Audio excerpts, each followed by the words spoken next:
audio article by the Common Constitutionalist entitled The Fantasy of Racial Injustice.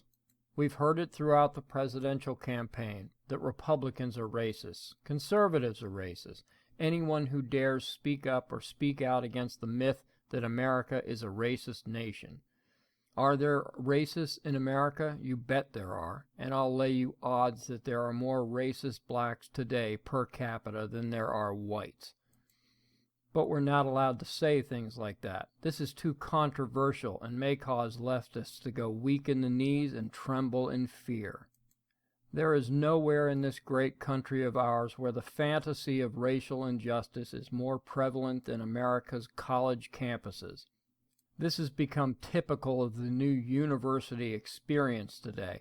Practically every day on some college campuses there are one or more demonstrations, sit-ins, walkouts, or protests bemoaning the fate of some minority group.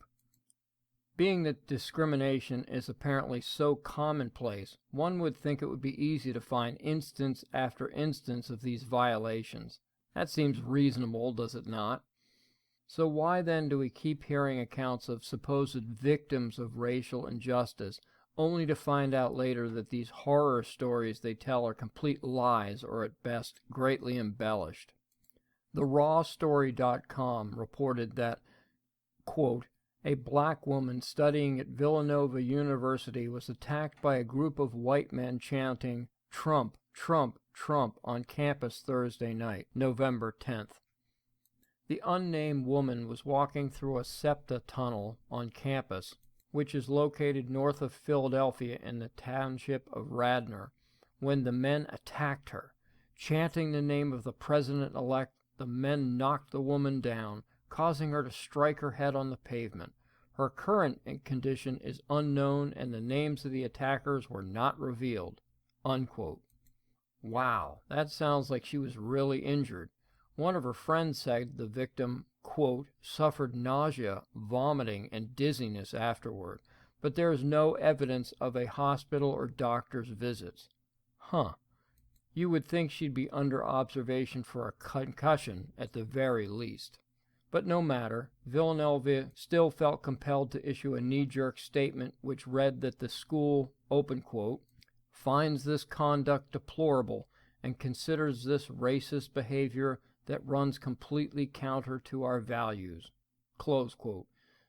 And Villanova President Reverend Peter M. Donahue said in a separate statement that he is, quote, deeply disturbed by several reports of members of our community using our nation's political process as justification for behaviors and language aimed to intimidate or humiliate other people, unquote. Wow, this does sound serious. Certainly enough to warrant statements from the school and the president. And as these are evidently highly educated and thoughtful academics, they must have concrete proof of wrongdoing. Well, think again. On November 23rd, the College Fix reported that inexplicably, quote, the victim in this case has informed Radnor police that at this time she does not wish to pursue this matter any further, Lieutenant Andy Block said. We're going to keep a case file on it. If she changes her mind, we'll absolutely investigate it. Now, what do you think the odds of her changing her mind are? I'd say about 0%. Still, the university has decided to continue to investigate because everyone's default position is that the accounting the poor female minority student gave must be true. And we all know that Trump supporters would surely do such a thing because, they're all racists. The College Fix decided to follow up on this tragic tale of racism, only to report on December 3rd, just last Saturday, that Villanova has quietly dropped its investigation of the incident. University spokesman Jonathan Gust said they are not sure why the victim no longer wished to cooperate and declined to answer whether they knew who the attackers were. Quote, we're not going to speculate on what occurred, unquote, he said, but of course felt compelled to add that the closure of the investigation, quote, does not diminish the concerns and discussions that have taken place on campus, as they have in many places throughout the country, and that have led to some important dialogue on campus," unquote, Gust said. What important dialogue? How to make up better fake racism stories? I'll bet you dollars to donuts that this story was wholly concocted and the university figured it out, but doesn't dare admit it, as it would damage its precious advance of their phony racial injustice narrative.